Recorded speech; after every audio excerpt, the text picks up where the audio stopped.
There is nothing that you can do to become confident.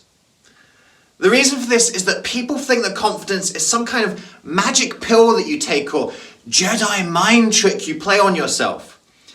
If you try to shortcut confidence, you'll never actually become confident. Like most teenage boys, I wanted to learn how to speak to the ladies. And I wasn't particularly confident at doing it. I didn't know what to say, I didn't know how to approach them, I didn't know how to look. And so I started reading books on pickup, how to literally pick up girls. And what I found was that these little subtle psychological techniques and, let's face it, manipulation at times, combined with a decent dose of alcohol, really lubricated the Dutch courage and made me feel that I was confident with ladies. And actually, to a certain extent, I was a lot more successful at being able to approach women that I fancied, speak to them, build a rapport with them. It all seemed to be going swimmingly.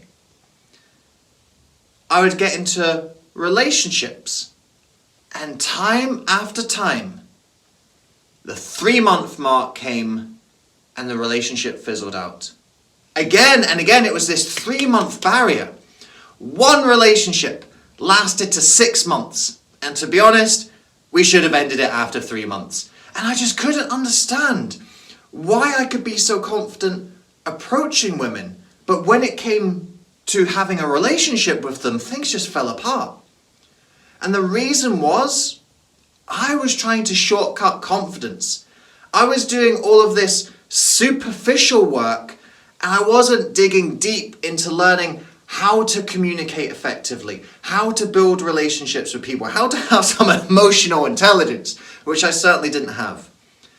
And this is the same thing that people try to do with confidence. You're probably watching this video thinking that I'm going to tell you some NLP technique, or there's one magic song that you should play every time before you get on stage and you'll instantly become confident.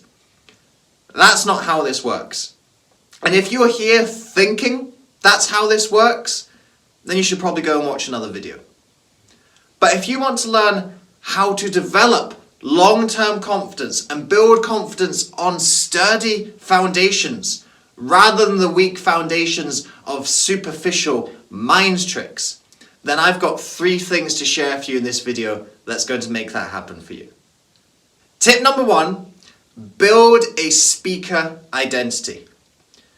If you want to be a confident speaker, you've got to start seeing yourself as a speaker and see that as your journey and path long before you've perhaps even done a speech, before anyone has hired you as a speaker. When I first started out, and many of you know my story, certainly if you've watched some previous videos, then you'll know that I just felt that I needed to be a speaker. And I set my mind to becoming it. And yes, this is all well and good and it sounds rah-rah and positive affirmation-y, but the truth was, I wasn't a speaker. And I didn't have any speaking experience. So I had to compensate for that in some way. One of the things that I did was my partner and I, and by the way, the lady who'd ultimately become my wife, because I learned not to do that stupid pickup stuff all the time, and learned some real relationship skills. My future wife and I went to our old university. And I knew the timetables from studying at that university, and so I knew when one of the big lecture theatres wouldn't have a class in it. I went to the front of the lecture theatre, dressed in some smart clothes, and I pretended as if I was addressing an audience in front of me in the theatre. And my wife took some pictures. And so we took these pictures of me speaking in a theatre to an audience. I put those up on a website under the tab Speaking. And there I was, speaker for hire.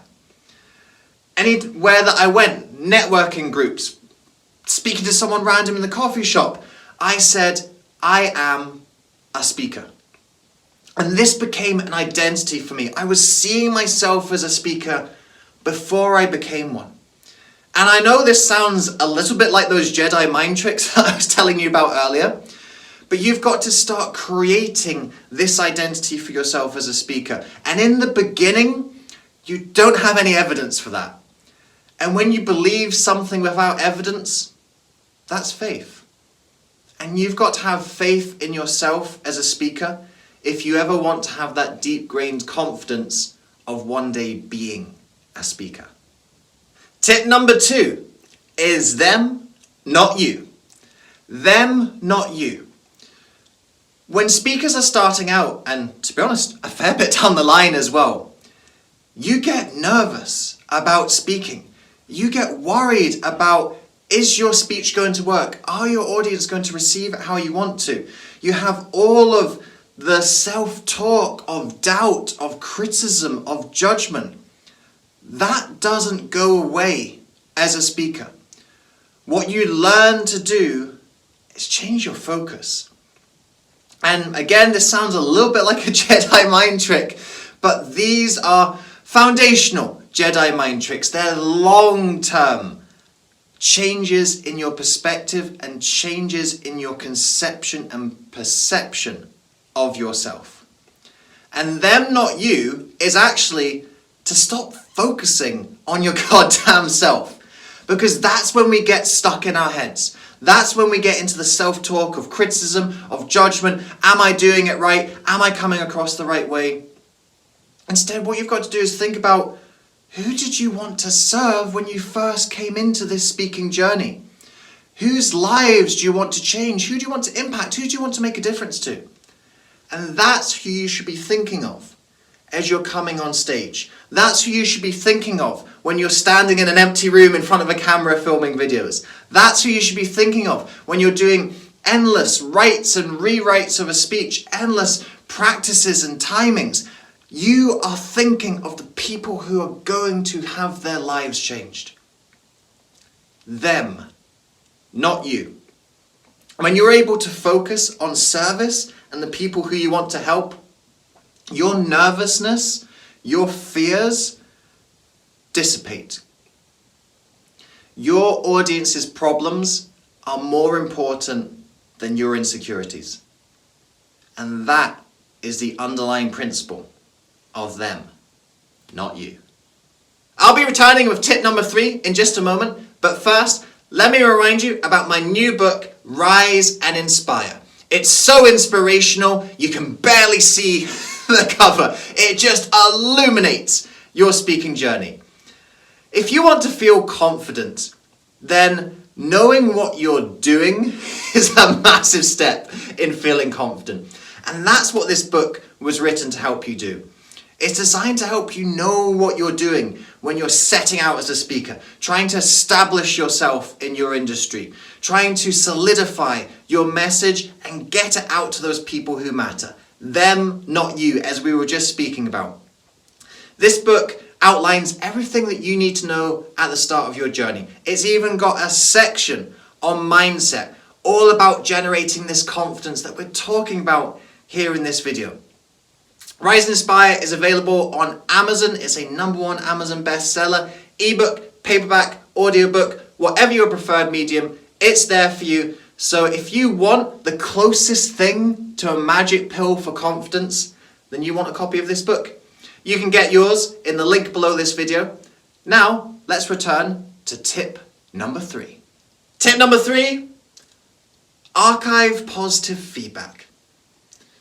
When you start putting yourself out there, filming videos, grabbing a 5-minute pitch here, a 10-minute speaking slot there, perhaps doing some Toastmasters speeches, you're going to start to get some feedback on your speaking. And this might put the fear of God into you, but especially when you're starting, the feedback is usually overwhelmingly positive. And it's really important to remember this as you start to get further along the journey and that feedback becomes a bit more mixed. It's very easy just to delude ourselves into thinking that, oh, we can actually be a speaker and people are going to listen to us. And see tip number 1, creating your identity? There's an aspect of delusion in that. When I was standing in a lecture theatre pretending to speak to an audience, I still wasn't a speaker. But when I returned to that lecture theatre A couple of years later, when I was invited by the university to speak to the students, that made me feel a lot more like an actual speaker. And I got feedback from those students that supported that belief. Thank you for coming. It's so nice to hear someone who's under the age of 30. It's so refreshing to hear someone who has been through the same journey as us. It's nice to know that there are more options after my degree than just going into some grad role at 25k a year. These things demonstrated to me that I was doing a good job as a speaker. And you have to collect these things to remind yourself when you go through some tough times. Anytime you get a Facebook comment that's positive or encouraging, take a screenshot of it.